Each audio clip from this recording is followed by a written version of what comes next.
Welcome back to Prospects of the Land. Baseball is back finally, and that means Prospects of the Land is here to tell you everything going on in the Guardians organization. Today is a little bit of, we could call it a State of the Union address. Entering spring training 2026. We're going to talk about where the Guardians franchise sits, what direction we think they're going to go, pretty much everything you want to know about Cleveland baseball. What's up? This is your Prospects of the Land crew. Taven McCauley over here, Ethan Greenberg below me. My name is Nate Boat, part of the Baseball Banter broadcast system. Fellas, how are we doing today? Doing good. Obviously a lot to look forward to after these couple weeks of not really anything in sports. Had the All-Star break, not a lot in there, but finally getting the Cavs back, even though it didn't go so well today. And obviously, what we're all here for, baseball back. Thank God it's finally back. And the Gardos are 3-0, so obviously that's promising. It's spring training, but that's promising. And we'll talk a little spring training here after a while. But Ethan, how are you? I'm doing all right. As you know, I'm always angry about something. I'm old. I'm angry. No, seriously though, it is good to have baseball back. Yesterday, we kind of had a nice, mild day down here in the Richmond, Virginia area, and I was able to go out and take a walk. And while I was out taking my walk, I was able to tune in to Hammy and Rosie and listen to a little Guardians baseball. That is always a nice thing to be able to do. As the baseball season goes on, so that my walks aren't so boring and lonely, and we can hear some, good. What's the word I'm looking for here? Anecdotes, great things about all these minor league, these prospects that are there for the Guardian spring training. Definitely looking forward to the baseball season. I know that once it gets going, man, it's a long ride. It's a roller coaster. There's going to be lots of twists and turns, but definitely looking forward to the spring weather and getting toward the warm and everything of that nature. So so that's what's going on down here. Fellas, today's a pretty big episode because, we wanted to do this a week ago, but one of us was sick, the other was busy, the other, we were doing all sorts of stuff. So a little bit late on this, but we want to do and Jeremy Laraquente proposed this idea. We all thought it was great. Do a little bit of like a State of the Union, right? Where do the Guardians currently sit? What is this team's expectations entering 2026? And mainly, what are the expectations moving forward, right? Am I getting a State of the Union address pretty well? Yep. I think so. Is anybody going to be doing a rebuttal to should we start standing up and clapping, or maybe perhaps we should boo during the middle of said State of the Union? We can figure that out as we go. How's that? Are we gonna act more civilized than that? Oh yes. Okay. All right. Cool. That's all I wanted to know. That's fair game there. That is definitely fair game. Thought I'd check. I think this segment's going to be a little rambly, which I'm okay with. I'm totally okay with that. So, what I want to do first is I want to go through the records of this team's and the finishes. Let's give some context behind where the Guardians sit since they became the Cleveland Guardians in 2022. So over the past 4 years in the AL Central, this is what they've done. They went 92-70 in 2022, obviously won the American League Central, lost 3-2 to the Yankees in the divisional series. 2023 was a little bit of a sputter year. They missed the playoffs, finished 10 games below 500, but they finished first in the Central a couple years ago, 92-69, obviously lost 4-1 to the Yankees in the ALCS, just shy of the World Series. And then last year, the incredible 15.5 game division lead comeback, 88-74. They lose 2-1 though in the wild card series to the Detroit Tigers. So you look even farther back than that when they were still called the Indians.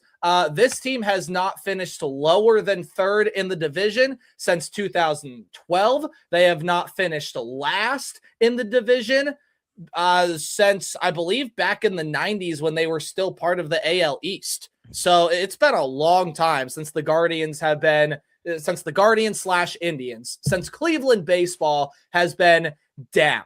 Now, I mean, we can get into the nitty gritty here in a little bit, but just off these past 4 years with the flying baseball and the Guardians branding, I mean, we know this team is going to compete. We know they're going to be one of baseball's best. They're going to do it in a little bit of an unorthodox, if you want to call it old school way, sure, go for it.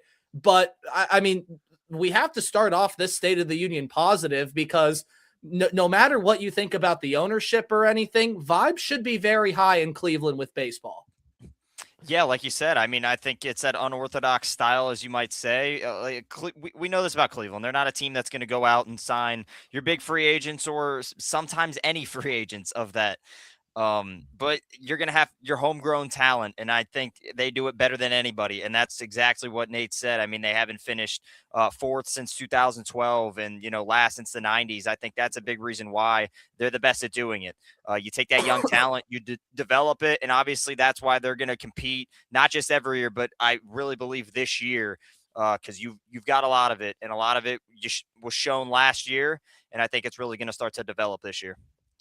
Yeah, and you talked about where the Indians Guardians have finished in the AL Central, and right now, at least according to FanDuel, just looking online, they are picked third in the AL Central. They are plus 430 to win the division. Detroit is the favorite at plus 115. Kansas City plus 210. And then the Guardians at plus 430, Minnesota and Chicago. I mean, way down there. They've got a lot. We're looking at teams fighting for top 5 draft picks this year. Yeah, it's going to be it could be a long season for them. Then you take a look at the potential American League. I mean, again, they're talking the potentials for the American League winners. Obviously, with the Guardians not being picked to win even the division, I mean, we're pretty far down there. We're plus 2,500 to win the American League and the World Series. Let's see how low can you go. We'll do some limbo here, see how low we can go in this. And the Guardians are at plus 6,000. So if you want to put some feet, a little bit of that, maybe a little allowance money on that. You might stand to win a few shekels there. And also want to thank everyone for tuning in. Thanks to our man Mike in the UK for joining us here this evening, and anyone and everyone who comments. Really appreciate all of that. So certainly there's a lot to look forward to. It's not the flashy moves, as you said, and you called it unorthodox. It's kind of a steady as she goes type of attitude here. Yeah, and to start out we can get into the nitty-gritty now. To start out this State of the Union address, you have to start at the top, right? And the top of the board is your manager. Stephen Vogt has won Manager of the Year back-to-back years. He's only been the manager of the Guardians for 2 years, so you put 2 and 2 together, it's pretty easy to figure out what I'm trying to say. I know that managers in baseball take a lot of heat.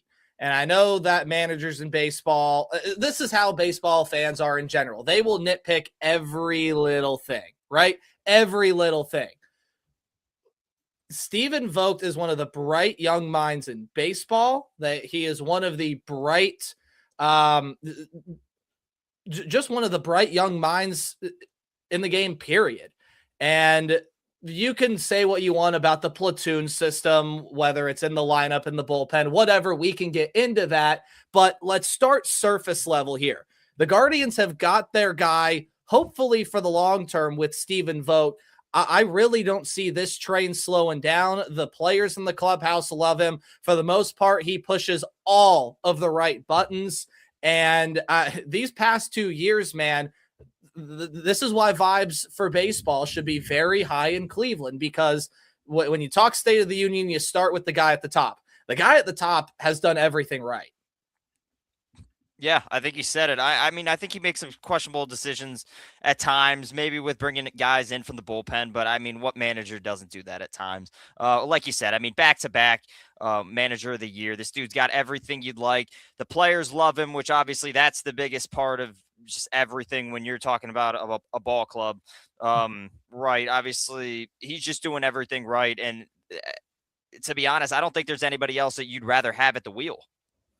No, I think so. At least, and speaking of being at the wheel, I mean, the guy, you want to talk about a resume builder? He's not asleep in the dugout. I mean, there was that guy, I don't know, was it Tony La Russa? Asleep in the dugout. So he immediately checks the boxes there. No, this is a good place to be. I think for what it's worth, as much as we as Cleveland fans, people who are outside of Cleveland, kind of crap on this team.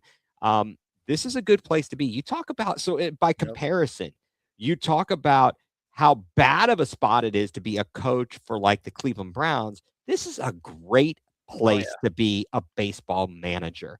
The front office is as solid as any front office in any of the major league sports in the United States. So I think that this is a very enviable and like, position that people would want to be in. But yeah, Stephen Vogt, he's got his work cut out for him though.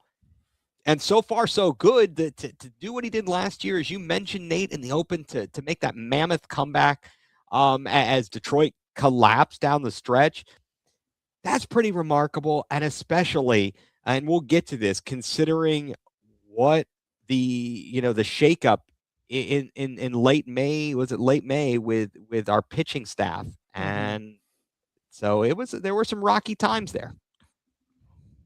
Well, State of the Union is also all about, people want to see improvement in some aspects. So now we can go a little bit higher than the manager. Let's start with that front office. I mean, you said it, Chris Antonetti and the gang, they get a lot of flack, but we all know that the issue is a lot higher than that. And trust me, we'll get there. But quick thoughts on our front office. Ethan, we'll start with you because you had said, they are one of the best in the business across American League sports. You look at their history with trades, they've been very successful with the money that they are allotted with their signings.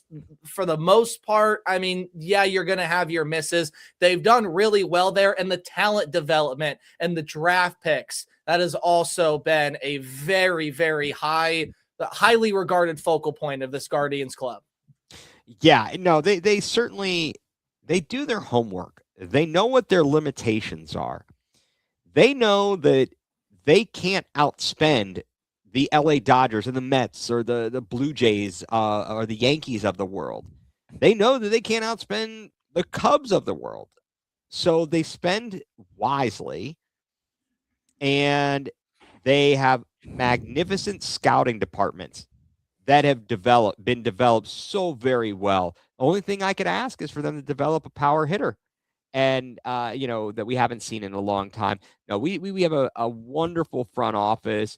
And it's been going on for years and years and years. You see the success that the Blue Jays have had with Mark Shapiro, who was previously here, and prior to him, John Hart. But to have Chris Antonetti and Mike Chernoff, they really make the most out of what we have to offer from a financial perspective. And again, scouting players is of the utmost importance, and bringing them along, we do question and knock some of the strategy when it comes to manipulating service time. And we get ticked off when guys are stuck in the minors, and we're like, why aren't they playing at the, the major league level to get going? Because clearly if we're not going to spend more money on other talent, because we can't, or won't, whichever it is, and we've got these guys who are coming along, let's bring them along, let's go, kind of a thing. But they are really fantastic, and they make the most of what they've got. So Ethan, and the reason that I point to you is because we were talking before the show, you had brought up some comments that Chris Antonetti had said, whether it's him calling the reality of the situation what it is, maybe digging a little bit about digging at the ownership of the club a little bit. Walk us through what he has said here. Okay, so let me play this. This is from, I hope this will work, so bear with me, guys. This is from an interview, I think it was with Cleveland.com, talking to Chris Antonetti. So let me know if you can hear this, guys, and if we can hear it on the podcast, okay? Attention to the Guardians.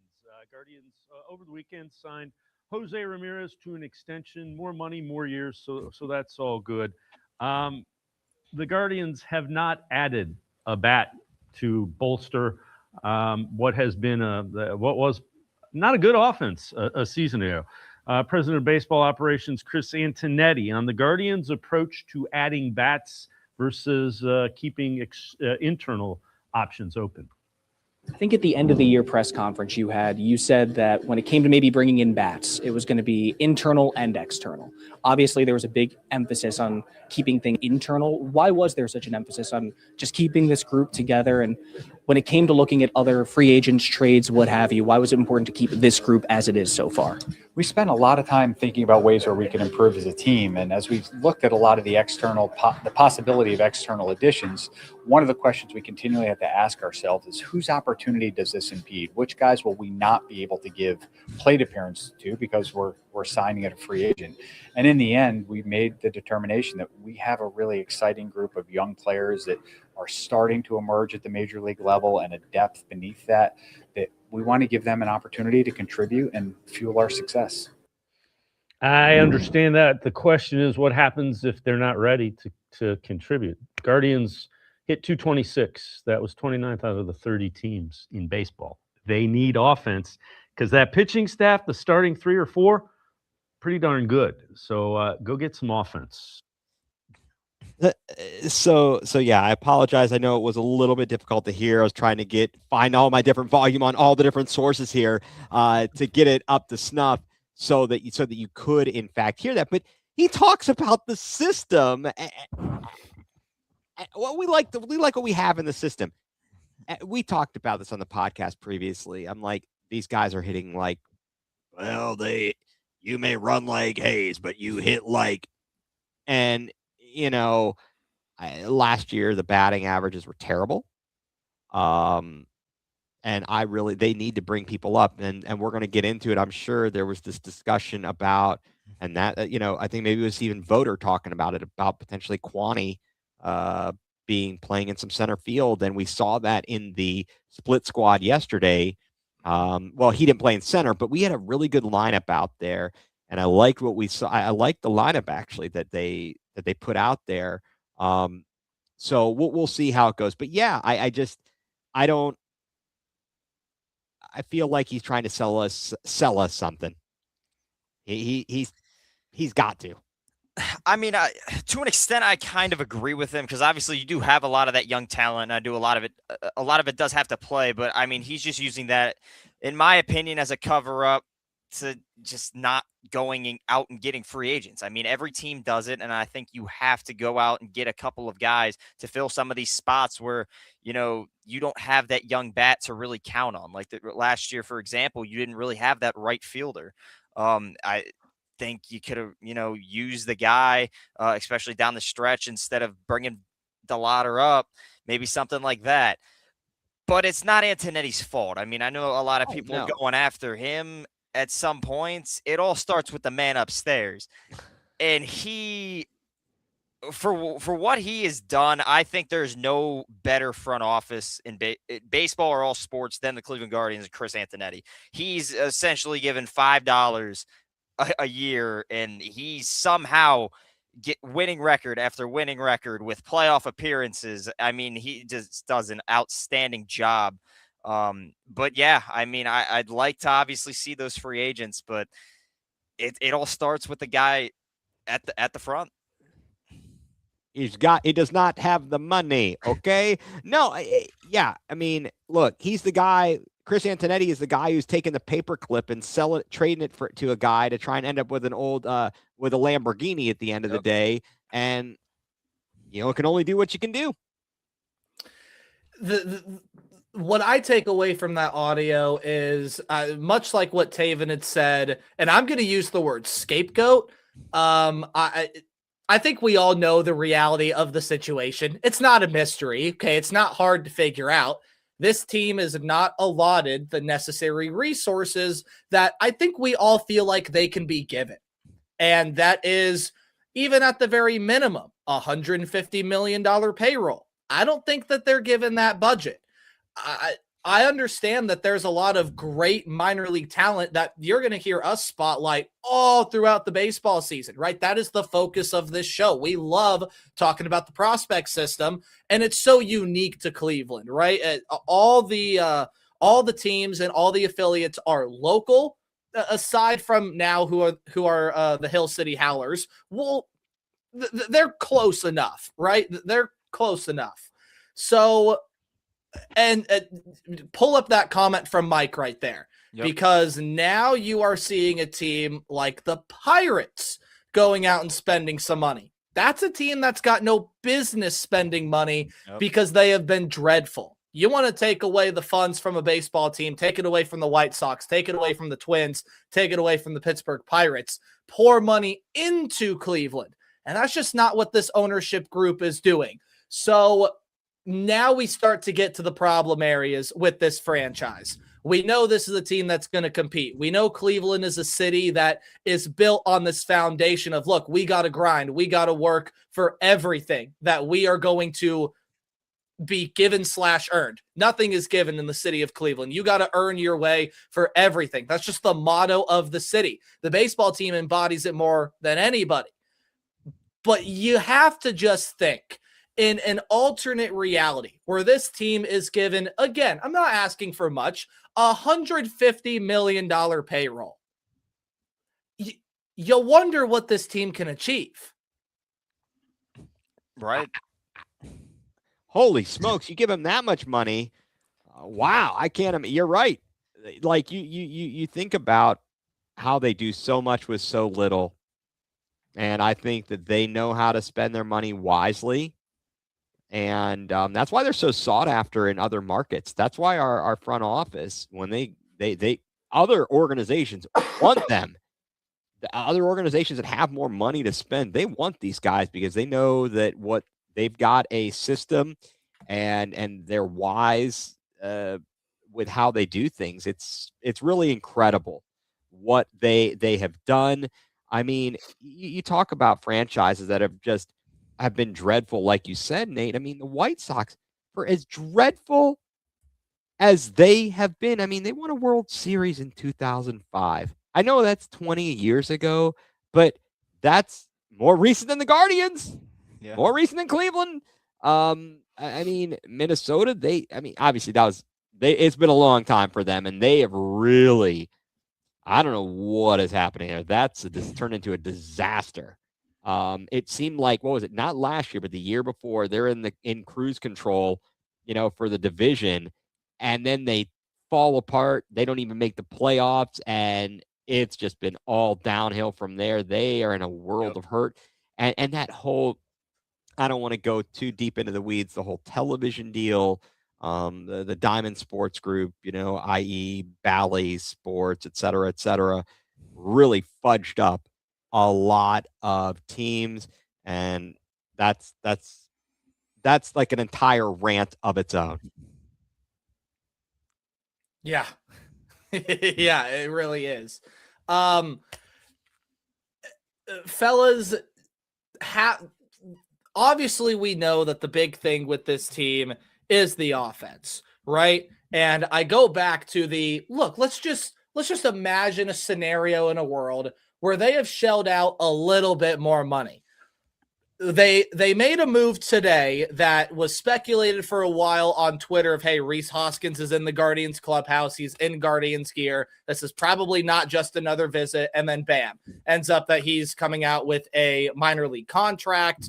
And to me, the Rhys Hoskins move is very much a Carlos Santana copy and paste in terms of what we want him to do. Like, we didn't ask Carlos Santana last year to do anything big for us offensively, be the backup first baseman while Kyle Manzardo continues to learn the game and develop at the major league level, and then be a DH every once in a while. I think Hoskins' bat is a little bit more valuable than Santana's. Santana's defense was a little bit more valuable than Hoskins. So I think they did make a move there to, while it's not going to do anything otherworldly to the offense, and it's not the move that Ethan, we were texting about this earlier, as you said, oh, that's it. That's what they needed to go win the big one. Like, we all know that that's not the case here. Yeah, I mean, a career like 238 hitter doesn't. He's a move- right-handed bat. That's the important part. Yeah, and I think it was more so just get another power bat in there, right? I mean, he hit 12 home runs last year, played half the year. On average, he's going to get you anywhere from 24 to 28 home runs, it seems.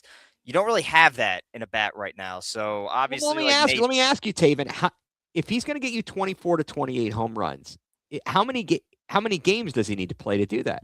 That's if a good point. If he's not the starting, again, guys, I'm going to say it and I'm going to lose my mind. Play Manzardo every freaking day. I'm sick of this BS. Either he's a clutch hitter, a power hitter, your first baseman. You play him every day. What is this BS with a platooning a jackass who stinks, who's never been good? Get me out of this. This is ridiculous. And this is, well, Taven, before you talk, he's opened the can of worms I was going to get to eventually, and we've stalled it out long enough. This is the big issue with this franchise right now, if you even want to call it that. To me, I just think it puts the franchise in an interesting spot. To what Chris Antonetti had said earlier in the soundbite that you had played, Ethan, there are so many guys at the minor league level you're going to hear us rave about a lot because we like them a lot. Because I think all three of us sit here truly feel like, and I'm sure a lot of baseball fans do as well, the Guardians minor league system is one of the best, if not the best, in the sport right now. If not in top-end talent, it is the deepest. Yeah. Every minor league team that you will see get put out on the field has a chance to go win a championship, from the Clippers to the Hillcats. Or not the Hellcats anymore, it's the Howlers. From the Clippers to the Howlers, every team in this minor league organization has a chance to go win a title. It's because of the talent they can put on the field. That puts Cleveland in an interesting spot at the major league level because the terminology quadruple A player is never used more in an organization than with Cleveland. Yep. And to Ethan's point, Taven will let you talk about this, and it frustrates me too. It is the most frustrating thing because then a guy starts to get hot. Let's look at George Valera last year. Man, he came up and was figuring it out. He was still playing about every other day. And that's the frustrating part. The state of the union for Cleveland is as simple as this. The vibe should be really high, but when are you going to solidify yourself a lineup for the future and then give guys days off every once in a while, like they do with Jose Ramirez? That's why Carter Kaboom is here. He probably will be on the major league roster if he makes it, to be the Will Wilson from last season, to give Jose Ramirez the DH opportunity on Sundays and just not let him play the field. That is the big issue with this organization. It's the platooning. It's the no solidified lineup. And it's a good problem to have if the offense isn't second to last in the majors. Yeah, exactly. I mean, so I think it all comes back in a sense to that money and being able to do stuff with that money. Now, I think you have too many of these guys that are, again, they're highly valued around the league. I mean, these are top 10 prospects in the organization. I think if you could be able to take a couple of those guys, maybe 2, 3, 4 of those guys, package them for a veteran that is able to play now, I don't think you would have this problem of having 7, 8 guys on this team that just aren't going to have enough room to really play anywhere. I think that's the biggest part. You have too many of these guys. Now, going back to the Rhys Hoskins move, I think he's going to be used more as a DH. I think Manzardo is going to be that first baseman guy you have, but it's not just first base. I mean, it's everywhere. Like you said, you have Key Boom, just trying to get,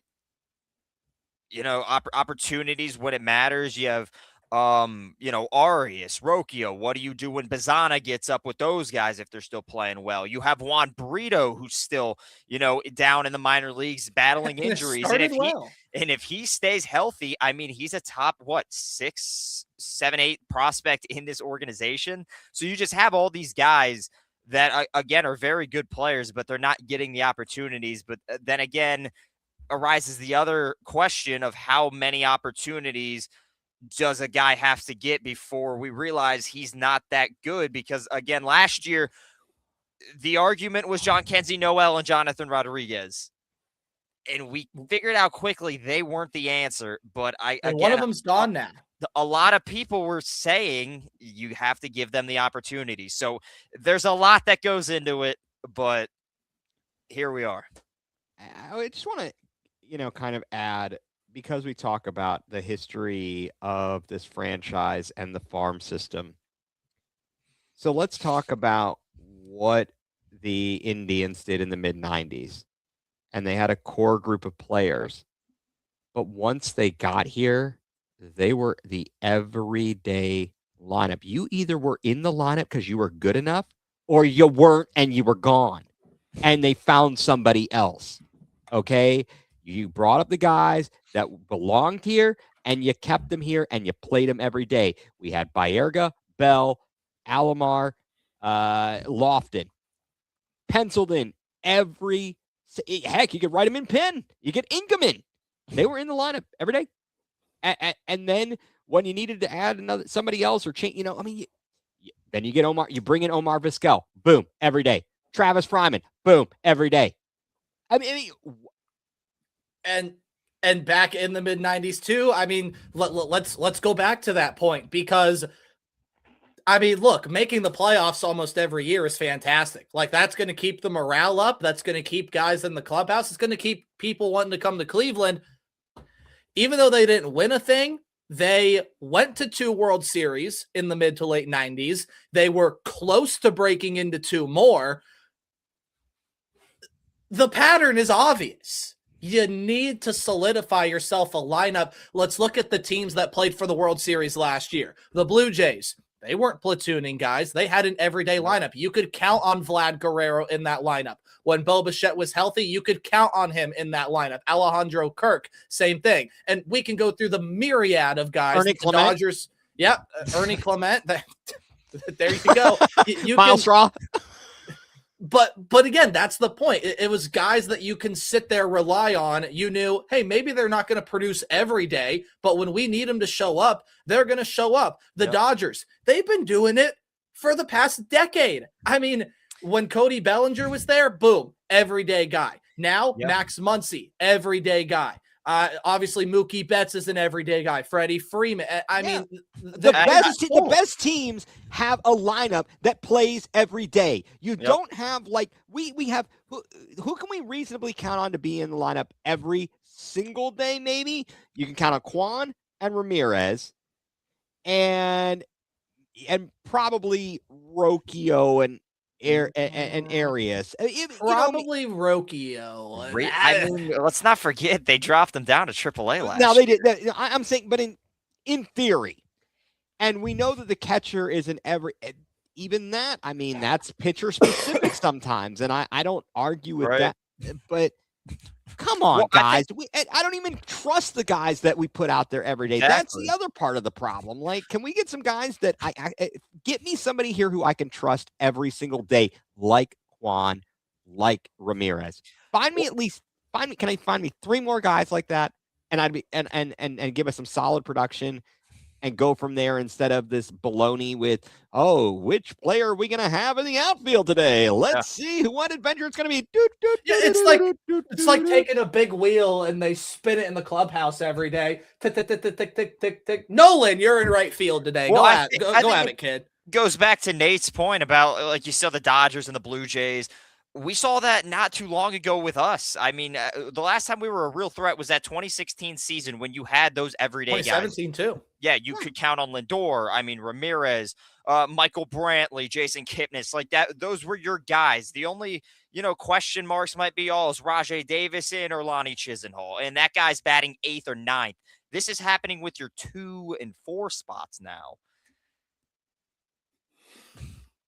Inspires confidence, doesn't it? Yeah. Let's get back. Let's create the positive negative sandwich for a second. We'll get back to the bats. We know we can rely on the pitching. Oh, yeah. So we'll come back to the bats here in a minute, because we know that's the biggest issue. And I do want to ask you all and give my own opinion on who they think are going to be the guys to do. Actually, let's just do that right now. We'll create the positive negative sandwich later. While we are all still upset about the bats, who is going to fill in these spots this year? Because I still don't see this season anything being locked in. Like, I think we have another year, maybe more, before they bring up Bazana full time. The same thing could be said about DeLauder and Brito and Valera. And you see these guys every year that break out within the Guardian system, right? It was Oscar Gonzalez in 2022 in the playoffs. It was John Kenzie Noel in 2024 in the playoffs. Neither of those guys are even with the organization anymore. So it's about finding these guys that are going to break out and stick. I'll go first. Let's give one name for right now, and we can talk about the rest later. But one name I am 100% confident in will stick here. I lied. I have two. So you can give as many as you want. I think Angel Martinez is going to stick, and I think George Valera is going to stick. I think those two guys, look, DeLauder and Bazana are confident, but as we sit here right now, talking about 2026, I think you're going to see Angel Martinez stick in the 2-hole, and I think Valera can stick in the 4 and 5. I also think another guy that you could obviously throw on that list is CJ Kafis. I mean, a dude that's not just going to be your first baseman when Manzardo's not in there, but I mean, a guy who can play right field, and obviously that position is going to be open, I think, throughout the entirety of the season. Yeah, I think CJ Kafis is that kind of dude that's really going to solidify himself this year, and he's going to be that guy that I think he's going to be that everyday player in the 5 or 4 hole.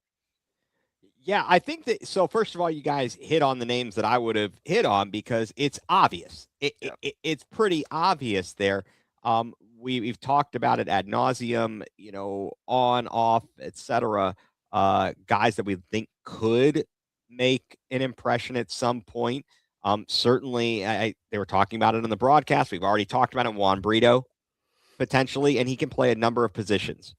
From what I recall listening to Hammy, why do I think they said they might possibly try him in right field, maybe some first. Sounds like they want him to be a Swiss Army knife out there, which makes them kind of this multiple thing to stick. So those are two. I mean, I think that definitely the Brito is another one who could stick and make an impression. We've got to see some dividends from our younger players.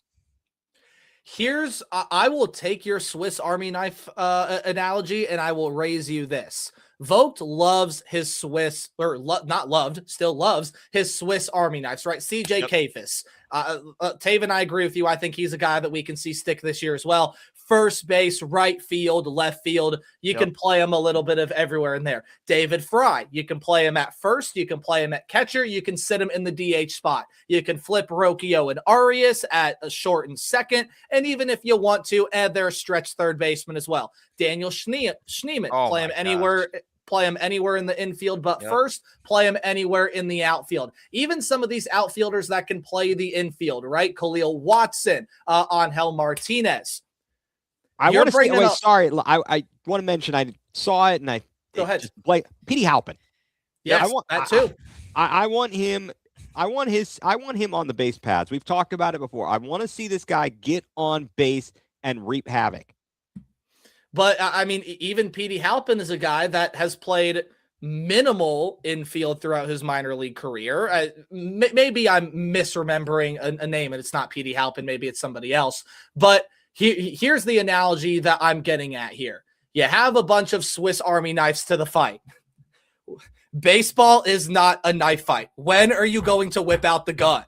We need the gun in the fight. And you might lose one of them. You could have a bunch of guys that are pretty good at a lot of things. Yeah. Like, hey, the Swiss Army knife, it can be pretty good at a lot of things. You need to butter your toast. Okay, there's a butter knife on there. You have a hangnail. Okay, it's going to get that off. You need to cut open a package. Swiss Army knife is going to be there for you. If you need to defend yourself, good luck doing that with a Swiss Army knife. When are you going to pull? When are you going to get strapped? When are you going to pull out the gun? I don't even know what to say, Nate, because that's I'm going to kill you with kindness, okay? No, just the power of friendship rules through Cleveland. Apparently. I don't know where the gun is.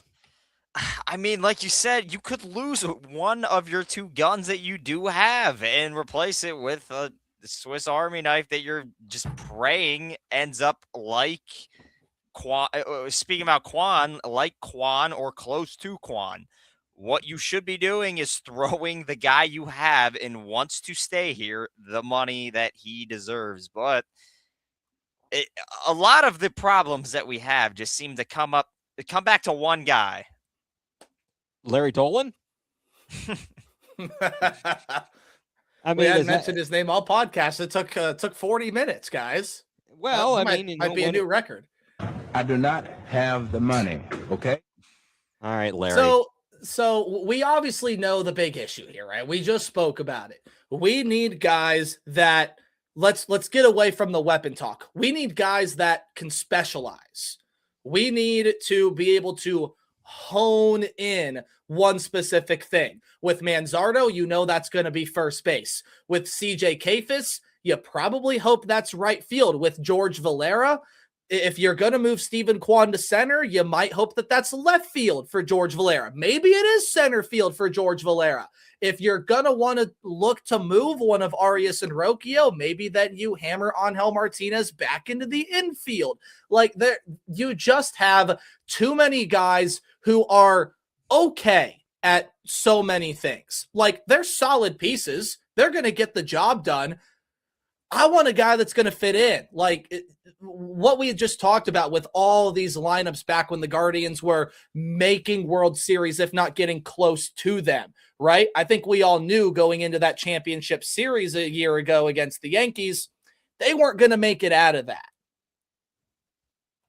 That was going to be rather difficult. And you talk about getting pieces in here, all right?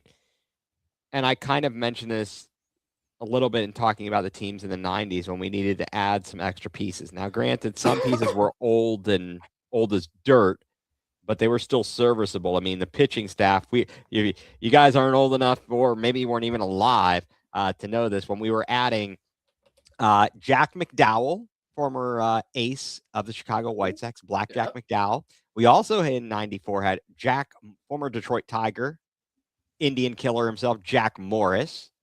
We brought in El Presidente, Dennis Martinez.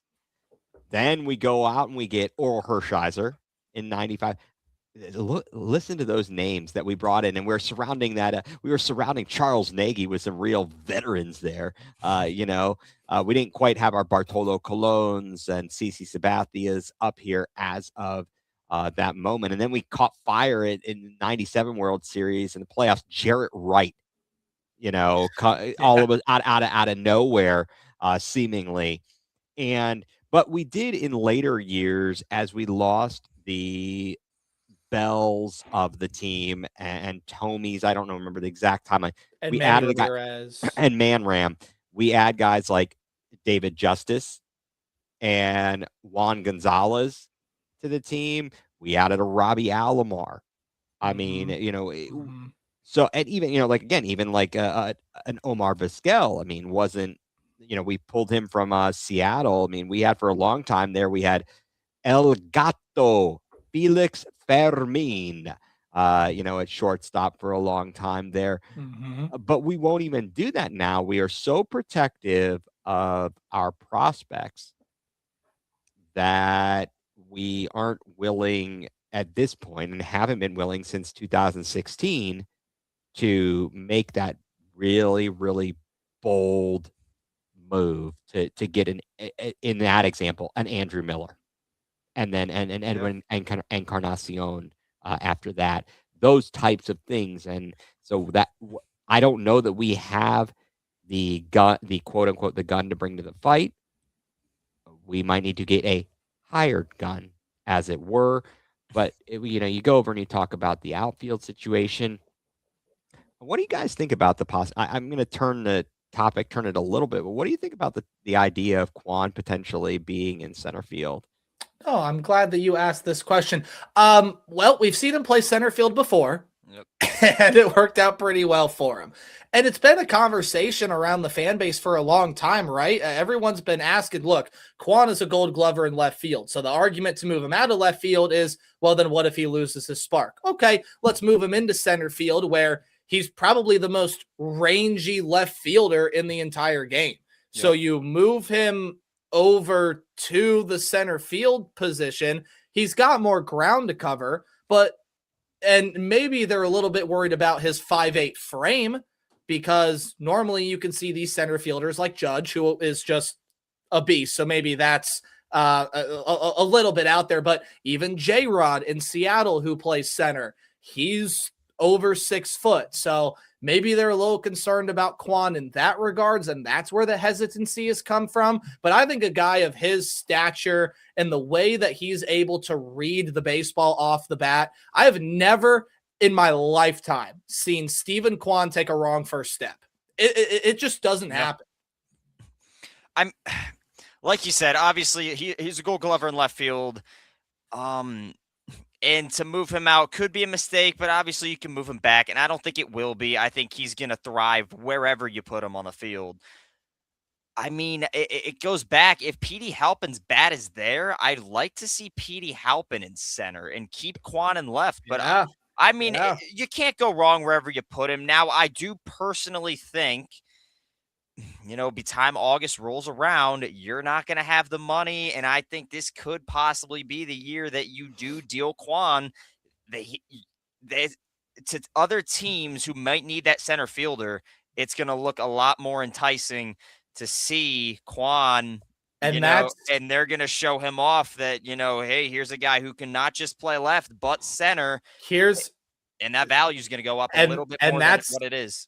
And that's the part of the thing that I think may be playing a little bit into the subconscious. Because as soon as you stick Kwon in center field, he immediately becomes more valuable. Mm-hmm. Look across baseball. Center fielders make more than left fielders. That's a fact.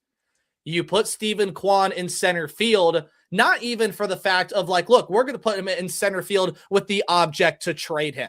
They were hesitant to put him in center field because then if he gets in center field and shines, which Taven, to your point, I think he's going to. I don't think there's a lot of doubt that he will. Right. He becomes more valuable and you have to pay him more. Yep. That makes him maybe more expendable / easier to then not re-sign because you have to give him more dollar figures. I don't know. You got to do what you got to do. Listen. Whatever it is, because look, if he's out in center field and he's playing well and the team is playing well, they'll have to figure something out to keep him. Because if they were to move on from him and the team is doing well at the time and he's doing well, that's criminal. That's just straight up criminal. And I think it's insane that we're even having this conversation because any organization and across all of sports, it would be a no-brainer to pay this guy, especially the fact that there's nobody else. You put a franchise tag on him in the NFL. If you franchise tag him. If you're the Dodgers and you didn't really want to pay another guy that much money, it could be like, all right, look, we have the highest payroll, move on, whatever. Outside of Jose Ramirez, nobody is making anything substantial. I think the next closest guy is Tanner Bybee at 14.5. I think he's making less than that. I don't think anybody. I don't think anybody outside of Ramirez is making more than 10. I know Austin Hedges is 4th or 5th, right. and that's ridiculous. 5, which is. There's what 7 guys here, guys. There's 7 guys on this team that are making more than $1 million, and the only guy that I remember making double figures is Jose Ramirez. I think it was the guy who sold concessions in the stands. Yeah, have y'all looked into that job? That's some good money. It's difficult, and you also it is hard. And they've changed guys. Actually, this is an interesting. Now, this is an interesting topic right here, folks. How much has it changed to be a vendor at sporting events than what it used to be? I think this is a different state of the union, and I would love to put a pin in this one. This is also we didn't have the discussion about food being handled across the aisle. Did we not think about how disgusting that is? Yeah, you know what? We'll have an episode titled Good. Baseball Operations with Prospects of the Land. All right, I like that. I like that. We could design our own progressive field, if you will. Yeah. So, okay. There it is, right I think we've, yeah, there you go. So no one else is making more than $10 million outside of Jose Ramirez, who just got a big old pay increase once they've actually just redone the entire thing. Here you go. Stay in Cleveland for the rest of your life because he will. Okay. We've hit on how we feel like these things need to be filled. You just need to find your guys. Okay. You need to find the guys to solidify them in their position, no matter what that may be. And we could talk about what that looks like here in a minute, or I should say down the line as we get through spring training with what we've seen out of these prospects. Again, Cleveland's in a very interesting position offensively with their bats and the players in the field off the mound, because they got a lot of these guys that feel like they deserve time. And that's the tricky part, is you got to find a way to give all of them time while still having a successful baseball club. And look, to me, there is no, I want to round out this point by saying this. To me, there is no one correct lineup that you can roll out there. Like, obviously Jose at third, Kwan in left or center, wherever, but it's not inherently correct to put George Valera in right field. It's not inherently correct to put Rocchio at short or second. Same thing with Arias and vice versa. The only thing that probably is inherently correct is putting Manzardo at first. And outside of that, that's it. So there is no one true solution to this thing. You got to figure out who's going to fill the spot. At this point, it's just next man up. I mean, whoever's going to go out there and get it, I think that's what it's going to be. I mean, obviously, that's the cards you're dealt. Let me ask you this question, guys. Sorry, Taven, to cut you off, but let me. No, you're good. The question is this: do you think that they give too long of a leash to these guys? Yes, I would say yes. I mean, I think we saw that last year with Noel and Rodriguez. I mean, Rodriguez is still on that leash. Nolan Jones too. Again, another guy. I mean, they poured, I think, in their minds, a lot into trading for a vet. Even though you really only gave up Tyler Freeman, who, I mean, he's playing really well, but I mean, there's no reason to just keep riding with these guys. I mean, it's really like the ride or dies. In my opinion, after the first 3 months last year, or maybe even 2, for Nolan Jones, as an example, after the first, 3 weeks, I knew he wasn't going to be above average for us. The leash is way too long, especially with a lot of these guys, and especially some of the guys in the bullpen that we've seen. And let's extrapolate on that point too, because the leash is long with the younger guys. Look at what happened with Lane Thomas, right? You could have extended the leash to him more favorably than some of these other guys, because J-Rod hasn't been hurt. He's just been bad. Right. Lane Thomas had an awful injury-riddled season last year, and they still looked at his production and said, we appreciate the grand slam off Tariq Skubal. Other than that, we can't do anything for you. Pack your bags and get moving. So the leash is longer with the guys that I think they want to work. Like, I think they want Jonathan Rodriguez to work. This will probably frustrate Ethan. I don't really know what else to tell you. Like, do I have to go in there with a bop it hammer and smack someone upside the head? He's not working. No, it's true. We jokingly talk about this all the time, everywhere we go. What's the definition of insanity? Doing the same thing over and over again and expecting different results. And it's just every year, it's essentially that you can take out one name, insert another name, and you're scratching your head the whole time wondering what's going on. Now, did you guys find it interesting, though, last year when Rocchio stunk to high heaven to open the season and they sent him down? Why do that with him, but not necessarily with other guys? I'm trying to figure this out. I mean, it doesn't all add up. that's where, like, I guess you could The have options. the options, but I also think you can have the double standard of, hey, we want this guy to work. And I mean, Right. I don't know like what front office. This is not what I'm trying to insinuate. I don't know what front office member is looking at one particular player. Oh, we hope you fail. We hope you fall on your face.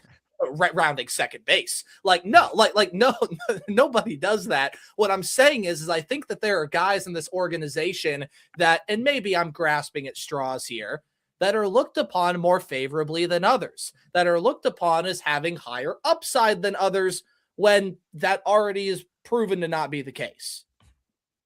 Yeah, and I think Rocchio is one of those guys. I mean, he's always been a top 3 prospect in our system. I think Valera's the same way, and I think you're going to see the same with Espino this year. A lot of people forget about him.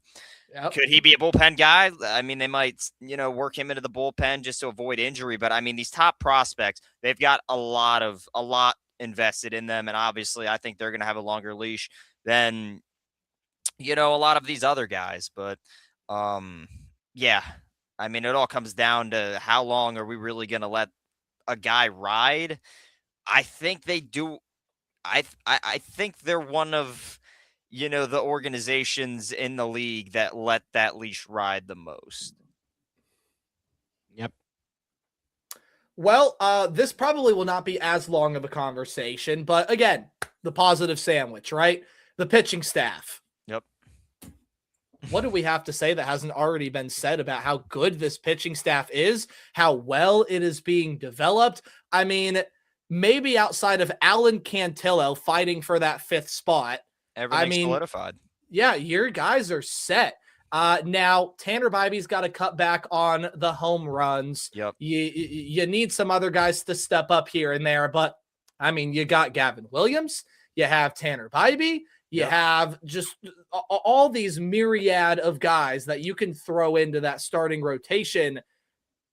And the bullpen sure has its fits. We all know what we think about Matt Festa. We'll see how some of these other guys come in and play, especially Eric Sabrowski coming back from injury last year. Andrew Walters, same thing. This pitching staff is loaded.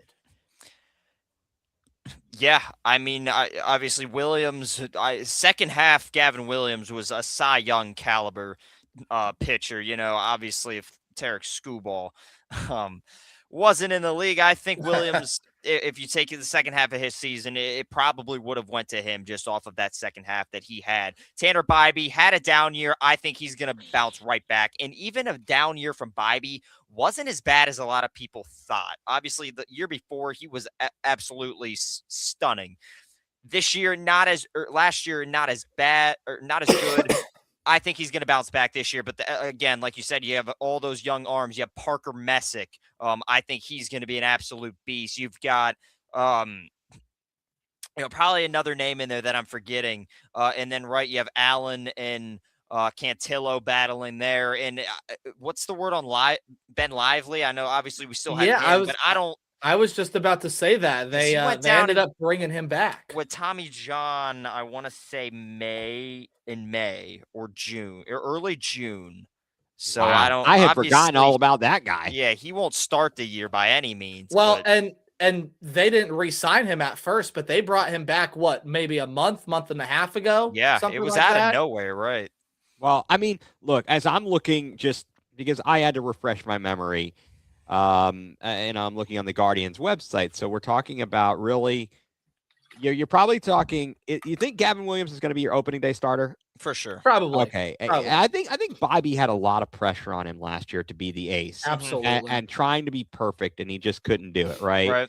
And so take him out of that role. I think Williams is going to be very solid. Slade Ciccone, what a that pickup. Was the name. Yep. Slade Ciccone, yeah. What a pickup. We needed to hope he doesn't fall off a ledge.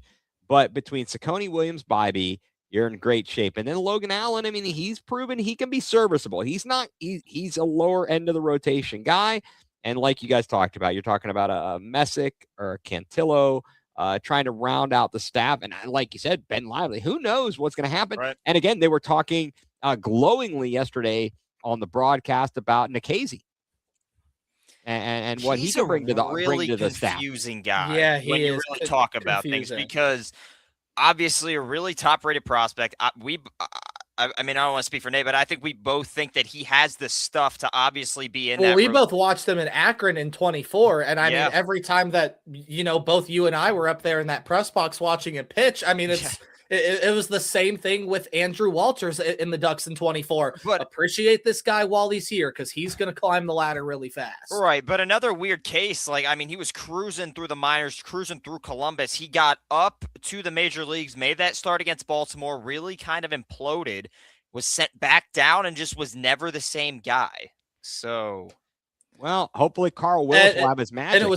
And it was Boston, I think, but that major league start killed his confidence, I think. So I think you give him this offseason, you let him reset. He's probably a guy you're going to see make at the very least one start for the Guardians this year. Sure. And he's just got to wipe that slate clean, man. We know how talented that guy can be. And I mean, look at some of these other guys that are on the 40-man roster, right? Especially in the starting rotation, Yorman Gomez. Oh my goodness, what a season that guy had last year. You could see him climb.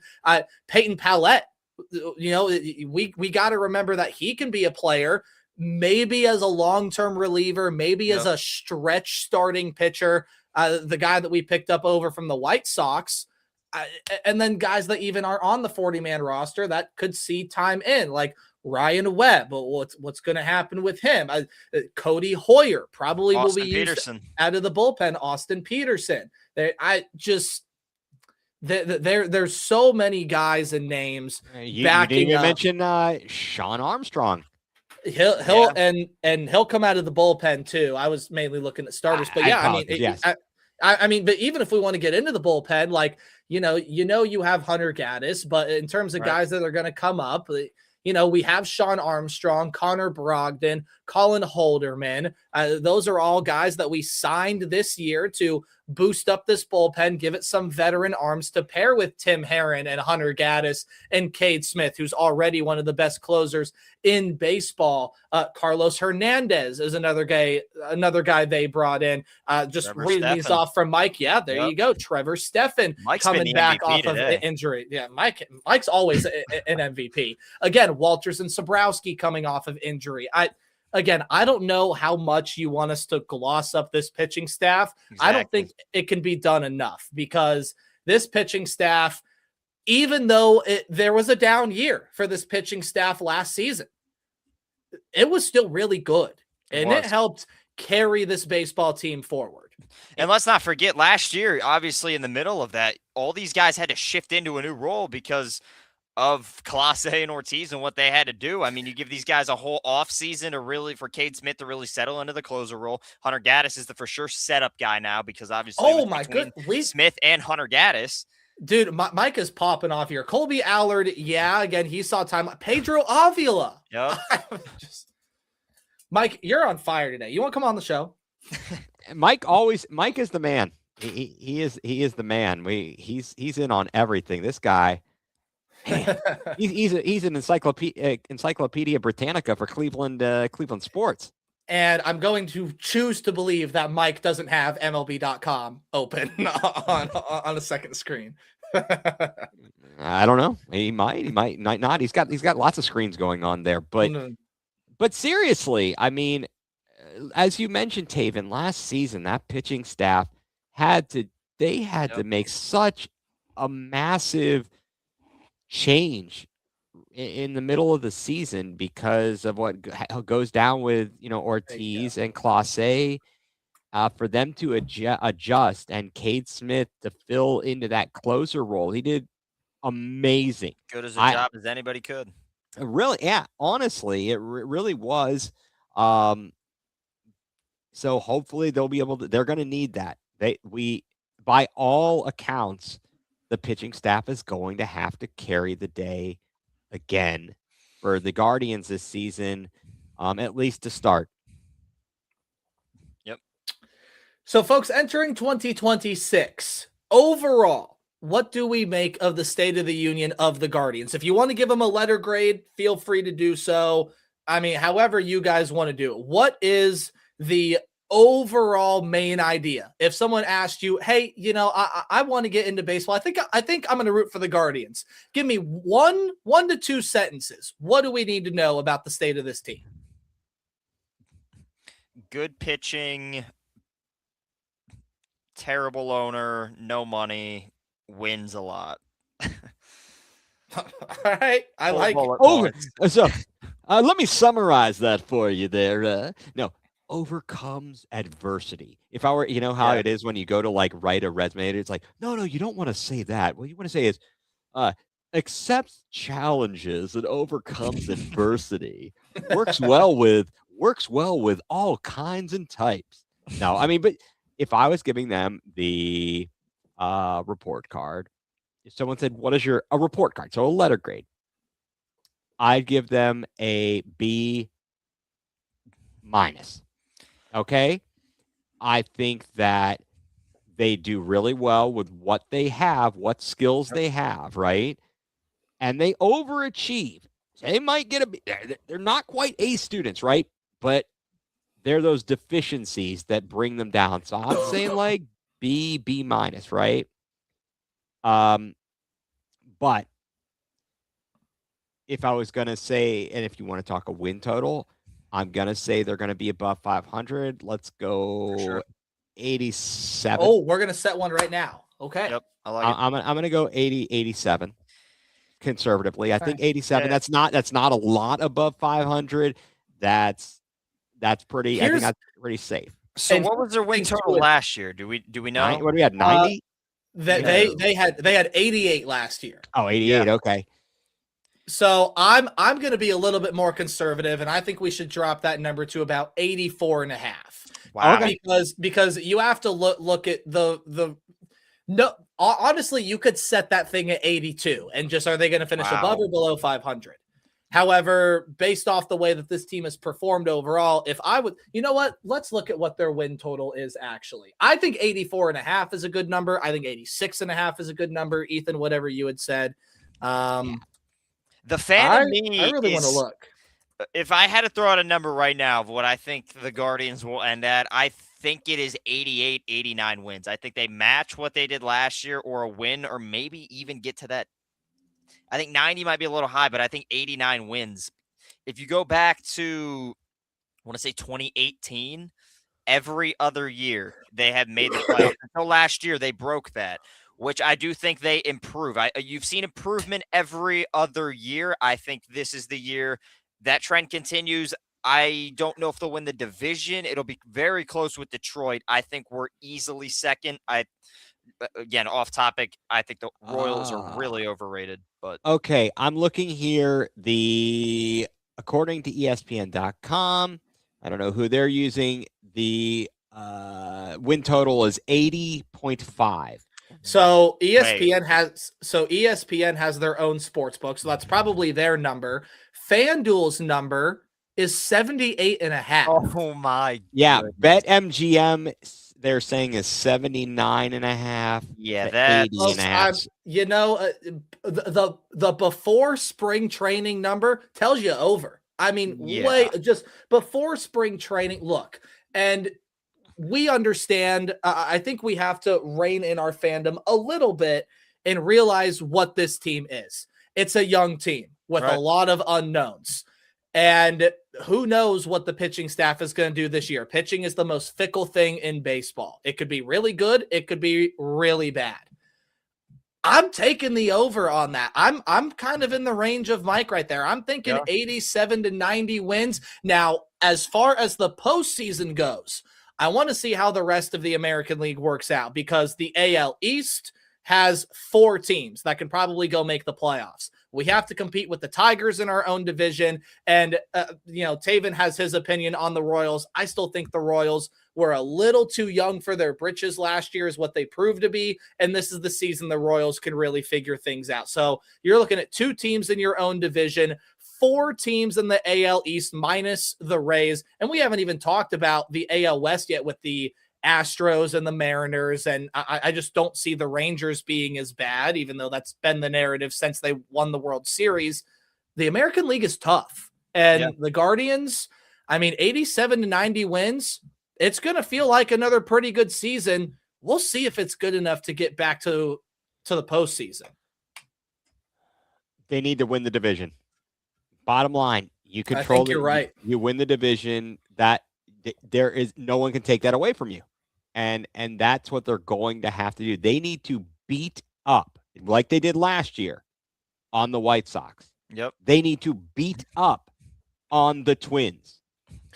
I mean, even their record against the Royals and Tigers last year was really good. I'm pretty sure they won the regular season series against every team in their division. Yep. Well, down the stretch, when they were making the run to come back, they go up to Motor City, and sweep them. them.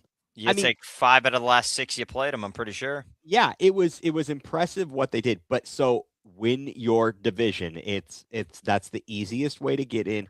Now, are you guys, Nate, just out of curiosity, you're mentioning 4 teams in the AL East, right? So you're talking the Yankees, the Blue Jays, the Red Sox, and the Orioles. Are the Orioles actually going to be good? Are they full of bleep? I think they should be. Yeah, I hear that. Here's my big motto. My big motto that I've lived with over the past, probably say 6 months is I'm gonna trust what my eyes tell me. And my eyes tell me the Orioles have got some great talent. They've also added Pete Alonso to that lineup. So the bat that they might have been missing is going to be there with the polar bear. It's pitching. That's the big problem for Baltimore. And again, pitching is the most fickle thing in the sport. So, they can come out and pitch like they did in 2024. If they pitch again like they did in 2025, obviously that team is not making the postseason. I don't have to sit here and explain to you why the Red Sox are dangerous, why the Yankees are dangerous, why the Blue Jays are dangerous. We know the Yankees are going to be dangerous because they have Aaron Judge and a loaded roster. We know the Blue Jays are going to be dangerous because they just made the World Series last year. And we know the Red Sox are going to be dangerous because all of that young talent, well, they're playing every day.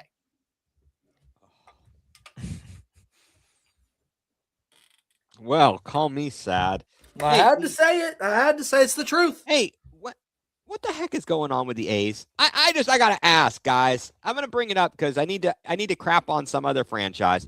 What is going on with the A's? Do they have a team name? Do they have a city? What the I don't even know. I got to read more into the nitty gritty of that. I know very surface level stuff about that right now. We could talk about that one later when I have more info. But I mean, right now, all I can say is it's a mess. And it's been a mess for a long time. Well before we knew that they were going to play their final game in the Coliseum. It's been a mess. Yeah. The team on the field could pose a good product this year. I don't think they make the playoffs, but they can be a dangerous team. I mean, you look at that lineup and some of the pieces they've added. The A's are an exciting organization to watch this year, I think. With Jacob Wilson and Nick Kurtz leading that lineup, they've added in some good veteran pieces. I like the A's. Pitching, I think, will be their downfall, but that lineup is promising. Yeah. Too bad they've got such a cluster fudge of a situation. It's kind of one of the... And their owner is 10 times worse than ours. Right. That's one of those sports franchises that you look at and you say, I feel bad for them. I feel awful for the A's. With what has happened and the people of Oakland, because their ownership wouldn't do anything. I mean, at least for as much as we gripe about our baseball team's ownership, at least we've got our team. We've got a nice stadium. They've played nicely with the city to make sure that they continue to upgrade it and do what needs to be done. We've seen what can happen when you don't play nicely, and I don't think you want to have that happen again. So knowing that, to see it happen to another city is not something you're joyful over. It's not fun. It kind of sucks, to be quite honest. So I don't know, but anyway, I digress. All right. I think we have done the State of the Union thing. It's due diligence. Let's talk about some spring ball real fast. So this is where we get a lump in guys that we know we're going to make the major league roster with the prospects. Spring ball is always so much fun to talk about, but let's get the elephant in the room addressed right away. Taven, Ethan, how much stake do you really put into spring ball? And I'm not talking about results because we all know that means nothing. How much do you really put in to what players do in the spring? The age-old question of baseball. It's a good question. Not a ton, but enough, if that makes sense. Because obviously we've seen Gabby Arias in spring training, and he is, a spring training Hall of Famer. But until last year, he hasn't really shown those results in the regular season. So, I mean, you see the case with some guys. Most of the time, those guys with their spring training results are normally going to be what they do in the regular season.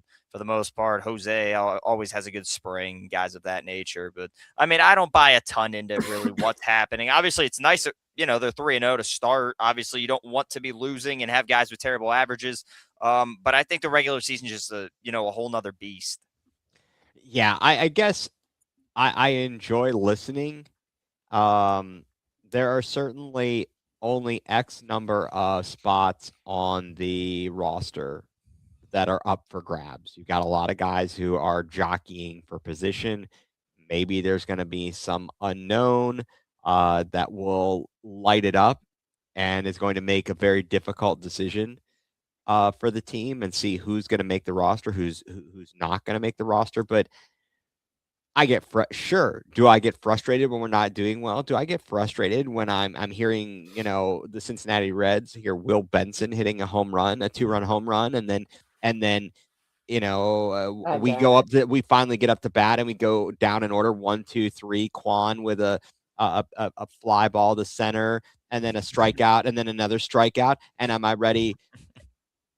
Yeah, that's true. Yeah, very exactly. So do I get frustrated? Yes, but that's the sports fan in me that always wants our teams and our players to do well, regardless of whether it's spring training, NFL preseason, NBA preseason, etc. I always want to win. That's just how I am. That's how I'm built.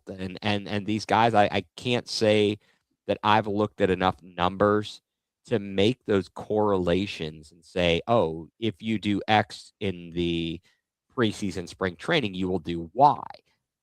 I can't say with any degree of certainty. No correlation. I'll tell you that right now. There's okay. Well, there it is. Not. And there it is. With team success, there's not. With individuals, it can depend. It's fickle. Okay. Well, fair enough. But what we do know and what we can say is that the Guardians so far have won all 3 games in the spring. And I mean, there have been some surprises early. Obviously, Nolan Jones just got brought up on the screen. Folks, he's 2 for 3 with a double and a home run. Now, Again, we'll see if he can keep it up. We'll see what happens when he actually faces major league pitching. But a guy that a lot of people in the fan base are looking at and saying, I don't want this guy on my major league team. Again, success for the spring is going to say something for who gets on the roster, because it always does. Doesn't mean their spot is solidified, but as far as opening day, Nolan Jones looks pretty good. And the other spring training home run we have to talk about yet is Cooper Ingle. Cooper Ingle has a homer, and then today George Valera entered that club. So there are your 3 home runs.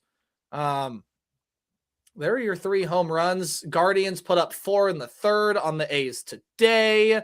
They get 12 hits against the A's today. I mean, granted, you had guys like Ralphie Velasquez. Ralphie went 2 for 2 today. Good to see that. Schneemann 2 for 3. And then, of course, you're going to see no guys pitch more than 2 innings here.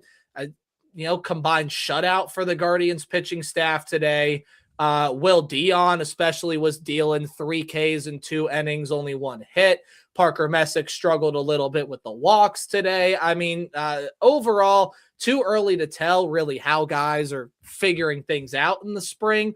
But the early returns are good. Now, because we couldn't have this conversation a week ago, and I've asked this question before, but now it's here and we got to get serious about it. Who are some of these players that you are watching for in the spring? Again, I think we asked this back in January in our last show, but it's been a minute. So have our opinions changed at all? Who are we watching in the spring? Or are we just going to try to remember what we said in January and say ditto? Oh, it sounds like an excellent idea. I like that answer. I'm sorry, I'm over here. I'm trying to add to the conversation by researching my question about the correlation and finding some interesting. It's a tough question to research. Good Well, on you for the AI overview, according to AI overview, says there's virtually no meaningful correlation between a Major League Baseball team's success in spring training and their success in the regular season. And you also factor in the fact that there's this extra wrinkle into spring training this year because there's the WBC. Yep. And there we right, because we're not even seeing Bazana. Because he's Bazana played today for the Did first he? time. Oh, I'm okay. pretty All sure. right. Yeah. So again, guys that are going to the WBC are going to be with the team for a little bit. Bazana went 0 for 3 today. That's it. Fire him. I'm done. No. He was safe at first on a fielding error. So, I mean, just, doesn't count against his average. Struck out in the 3rd, flew out in the 6th. So, again, how much stake do you put into spring training to the WBC and how guys play? I think it's got to mean a little bit, but again, you can't put everything in. Like, if Daniel Schneemann ends up hitting 600 in the spring, I mean, that does not mean that he's going to come flying into the major league season and hit, 315 with 30 homers. Like, it's the correlation has never been there. Fair enough.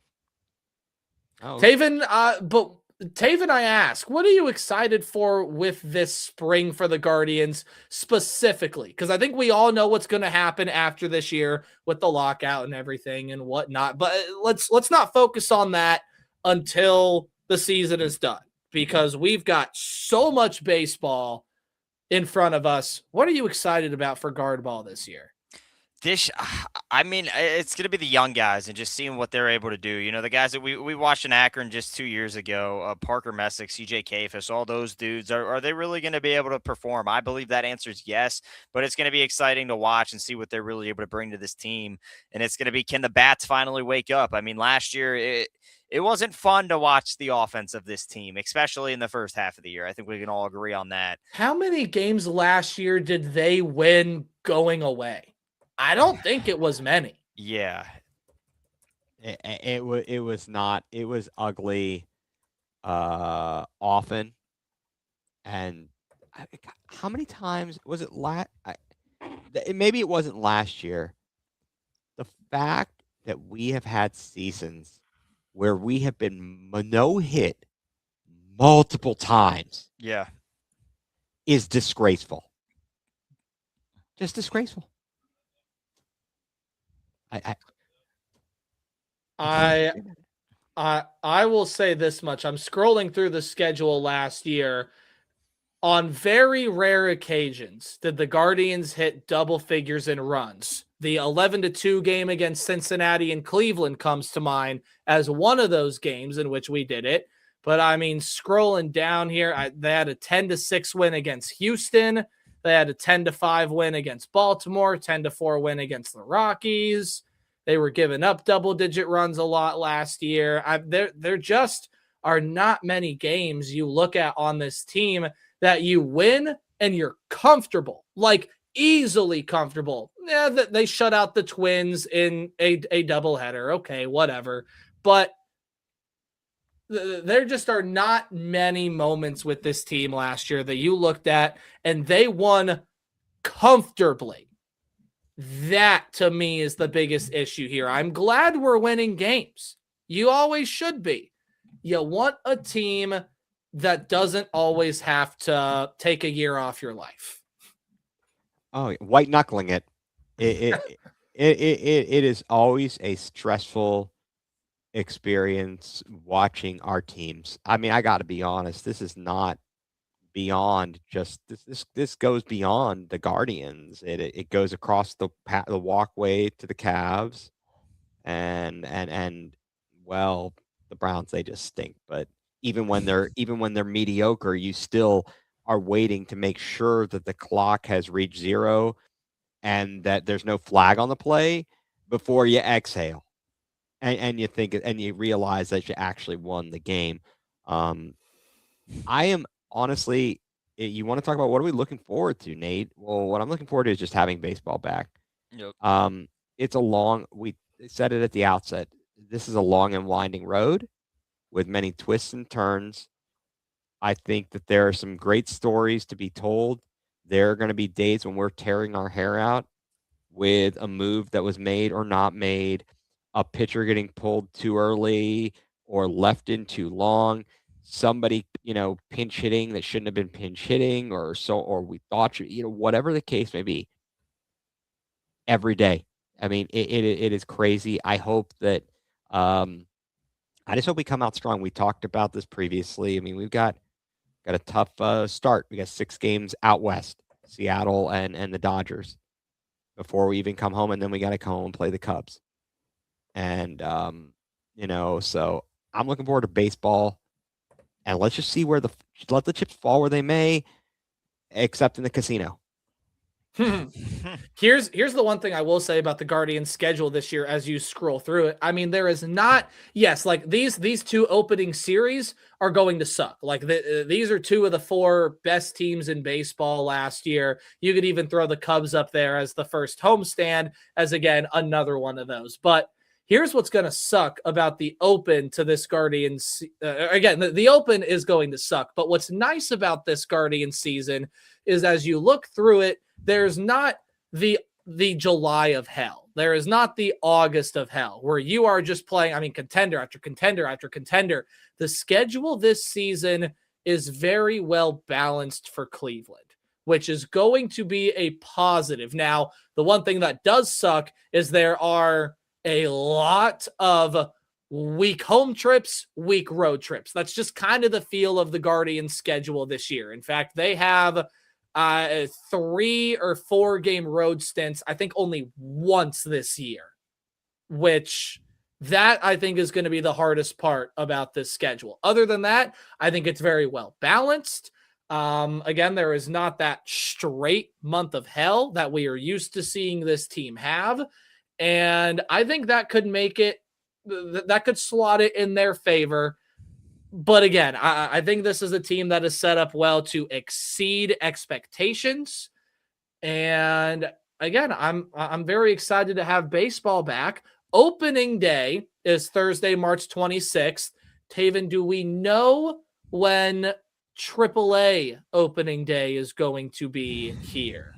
I believe it's that next weekend. The top of the head, I want AAA. I know the want to say AA and the Ducks are April 6th, so we're somewhere in the middle of that. Okay. So April 6th would be Tuesday. Well, then it's the Monday. 7th because I think the 7th. Yep, the Ducks would start the 7th. So I assume The Columbus. Clippers start on the 27th. 27th. Oh my God, that's wow. I think unless No, that hold sounds on. right. I'm looking at the. Yeah, they start at Iowa. Yeah. At Iowa on Friday, March the 27th. Well, it's creeping. Folks, in about a month, we will be previewing the first series for all of the teams. This logo up here is going to get updated because, first of all, let's talk about the rebrand to close out this show, right? They had teased some sort of announcement. I think, only people very well connected knew that it was going to be a full-on rebrand, but the Lynchburg Hillcats, after winning a title, are now the Hill City Howlers. Yeah. So just, again, Ethan, I see you sitting there saying why. To me, it doesn't matter. It's still a baseball team. They're still going to be there. What do we think about the new logo and stuff, though?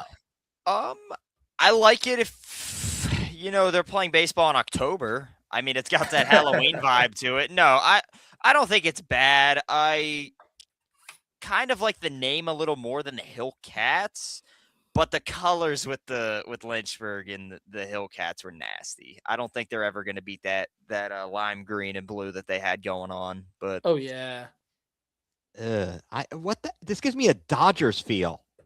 The font, yes. The font. Oh, yeah. Yeah. Like that's a terrible font. And kids don't write. You guys don't write cursive. You don't know how to read that. My kids can't read that stuff. Come on, man. That is horrible. Ugh. I don't think it's horrible, but not they the did. worst. They have taken a different route than I think many minor league teams have. They again, as Taven said, they've got the whole Halloween theme here. So you have the werewolf is going to be the main logo as the Howler, but they have like Slimer, they have a vampire, they have a mummy, like they got all these pretty different, cool promotions. they got all these stuff of that different nature. mascots with them. Yeah, So I'm well, you know what? I'm All right, intrigued. you know what though? I am old and not a fan. Okay, why is it that they're promoting the Akron team as like the pierogies, the grilled cheese sandwiches? So that's at one. That's what we originally thought it was. Me and Nate, like a one-off, like one night Yeah. type deal. No, it's Yeah, full-on I mean, rebrand. it does look okay. I gotta say, the fact that I see on their these weird little monsters, it is kind of cool, kind of fun. But I want to go to their team shop. But I mean, and it is. I mean, we're talking about what? So they are the like it's single A, right? Yeah. We're Low talking A. low A, and then the Lake County Captains is the high A. But so I get it. At low A, you're trying to just get people into the seats, and that's it is what it is. I'm not a fan of this whole thing where we're going to be the such and such for the night. What? At the end of the day, it's just it's sell all the merchandise minor and- league. Yeah, it's all the minor league It's promotion shtick. stuff. It's It's to get shtick. people into the ballpark. But I don't know. That's what I think makes minor league baseball unique and fun. The So one I'm night here thing, for yeah, it. that doesn't bother me, but I don't. The only like thing the that does rebrand. bother me is the Malmo Oat Milkers. I don't like understand that. That's It's kinda a lame. minor league sponsor, so every minor Right. league team one game a year becomes them. But I don't. And the care. jerseys suck too. It's not, Yeah, the there's jerseys are nothing to, bad. there's nothing to it. It's not creative. It's Ethan, get ready to learn the fun world of minor. I think Excuse Ethan me, really. of minor league baseball. I think we get Ethan a Oat Milkers jersey. Happy I do birthday! like- When's your birthday? I'll make sure it gets there by then. Yeah. Okay. Yeah. Great. No, it's in April. It might be on Perfect. open. It might be on the home opener. But Oh, we got Why? to get him some tickets. Never mind. no, Oat I mean, Milkers merch. can I get some? Can I please get the yard goats? I like the yard goats. Treasoner in the Jeez. same division as. Yeah, I'm looking at these Howlers jerseys too. Okay, that's they're- pretty tight. The they're werewolf thing is fine. pretty tight. The werewolf is pretty tight. I gotta tell you. I want to see them roll out an alternate jersey with the werewolf on the front of it. Oh, look at that! They you know who they play right down the street from me? They play Fberg, the Fred Nats. Oh, I mean, I that's guess their, they're in opening they're series. in Lynchburg. Maybe They're- you've got to be our resident Lynchburg guy. I mean, that's That's a that few might have to hours happen. away, dude. Amazingly enough, that's actually a few hours away. Really? I thought it'd be Yeah. closer. No, It's so not. his name is Indy. He's Indy the werewolf. Indy the Howler is a loyal and friendly werewolf. I don't think those exist. Who live in the tunnels beneath the Hill City Baseball Stadium. Oh, okay. Only a little clumsy when the moon is full. All right. All right, and that's enough. I've heard Yeah. enough of the nonsense. Yeah. Yeah, we're gonna. What am I seeing? Printable chair yoga program is now. Oh, that's not for the team. That's an ad on their site. Oh, they have all of it. So there's Murray the Mummy, there's Victor the Vampire, there's Daisy the Bride, Frankenstein's bride, I'd guess, and then the Muckman is Gilly the Creature. I don't like the creature. I don't know if I'm a creature guy, but he's closer to the the Hellcat or the Hillcats. I mean, yeah, that's pretty good. I don't know. Indy the werewolf is pretty solid. It's a lot of merch opportunities. It Oh, is a lot yeah. of merch opportunities A lot there. of merch opportunities. Well, Meh. the 434 is going kind of crazy over it. So Yay. the area code out there. Yeah. I thought It is the area code. Be a Area little clever. codes. Got so many hopes. Different area. Oh, you guys don't know that, huh? You guys don't know that, huh? Yeah. So we'll see. I mean, look, if they do what the Guardians did the first time that they, rebranded as the Guardians and they make the playoffs and they make another run at a Carolina League title, I think we'll all get used to it. Yeah. I think we will. I think that even I'm still not Taven, right behind you, you've got Rubber Ducks. And they were the Arrows. Yeah. They went there and when they moved from Canton, where they were the Canton Akron Indians. They move up to Akron. They become the Akron Arrows, and now they're the Rubber Ducks. Rubber City. It makes sense. Although the Rubber Ducks, why don't we be the Skid Marks and be a big brown streak? Oh no, that they play down on the lakefront at Huntington Bank Field. That might be where we have to close the podcast. that might have done it. Okay, good. That might have just exercised. Yep. All right. Okay. Well, I have exhausted my baseball talking points today, fellas. How do we feel? Feel good. I'm happy baseball's back For sure. Yep, definitely looking forward to some baseball. Oh, Mike. And- So I need to address this. Throw up the latest comment from Mike here. Mike, dear old friend Mike. Every other major league team has at least 2 affiliates out of Yeah. state. Right. Well, we used to be the Buffalo. Well, we used to be the Buffalo. If you remember, the Buffalo Bison were our AAA team, while the Columbus Clippers, Columbus, Ohio, that was the Yankees AAA team. Yeah. So yeah, Mike, that I don't know why they do. It's just because the way it goes. In fact, the team here, the AA team in my city, the Richmond Flying Squirrels, they were part of They're the Giants. San Francisco. Yeah, San Francisco, because the Braves, they went down to Gwinnett County. The AAA franchise went down there, and so I don't have a good explanation for why. It's just the way minor league baseball works. And you know what? You learn to live it. You learn to breathe it. You learn to love it. We are do very ya? fortunate. I do. I don't. You can do whatever you want. I do. okay, but let me ask you this: why does it make sense? Okay, if I am here in Richmond, right, and I'm following these players. Now, granted, I guess I don't have there's no major league team technically in my state. I mean, we've got Baltimore and DC. But am I going to really root for these guys am I now a San Francisco Giants fan? Right. I don't know. Just food for thought. Anyway, Yeah. here's what it is. Again, we as Guardians fans, we are very lucky that We we are. have 3 affiliates in the state. 2 of them are up by you, Taven. One of them's about an hour from me. And Ethan, I don't know. Take your kids a couple hours, go on a road trip, go watch them. You know what? They're very the Clipper Stadium is down the street, walking distance from where my brother Yeah. he has a place in Compass, so very close. I will be frequenting Clippers games this year. Taven, I'm sure you'll do the same for Ducks and Captains. Oh yeah. Yep. And Ethan, we got to get him out to a Howlers game somehow. Hell, I'll fly out to Lynchburg. I'll drive. You know what? We should look it up. We'll have to find see when a good weekend is. You can drive a long way. I'll drive less of a long way. Okay, sounds good. We'll put all the miles on the new car. So Sounds good.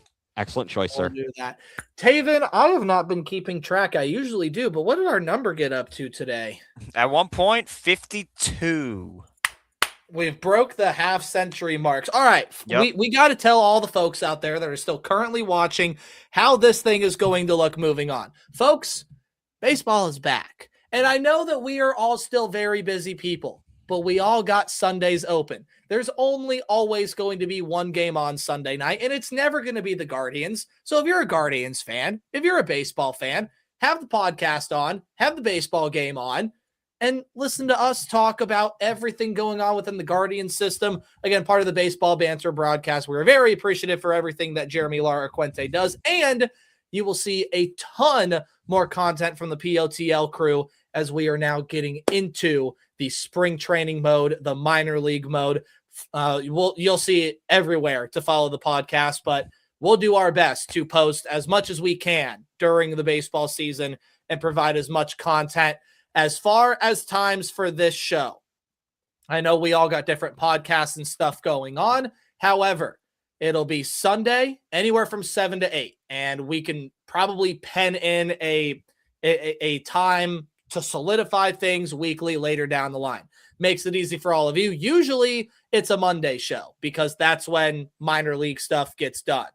However, Sunday night, usually don't see many minor league games anyway either. So podcast schedule moving forward is going to be on a weekly basis, Sundays now, because that's the date that works for everybody. Sundays, anywhere from about 7 to 8 p.m. Eastern Standard Time. And we will solidify a time later moving forward. We can't do that right now for a lot of different reasons. We're all very busy. We all have our own schedules, but we all love talking about baseball. That's why we're all here. That's why you're here watching. We will solidify a time down the line, but Sundays are your days for POTL. Just know that. And if there happens to be a Guardians game Sunday night, we'll be with you the whole way. How's that sound? Perfect. Cool. I love it. There might be some other streams sprinkled in here and there. If there's a big game going down, if we all want to jump on, we all have a free night, want to provide some play-by-play commentary for a Guards game, let's do it. I think Sundays you can pen in. All right, to the audience out there. Sundays pen in.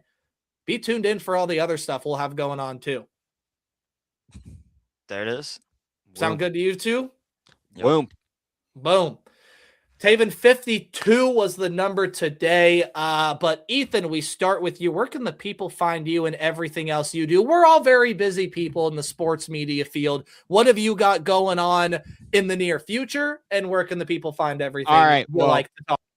Keep track of me on social media, mainly on Twitter at my handle at egreen4325. I post a lot of stuff on there as to what's going on, different podcasts, including Going Nuclear, as well as the Let's Go Crunch podcast, and also got my it's college basketball season and conference tournament time for the Randolph-Macon College Yellow Jackets Division III women's basketball. The quarterfinals are Wednesday night.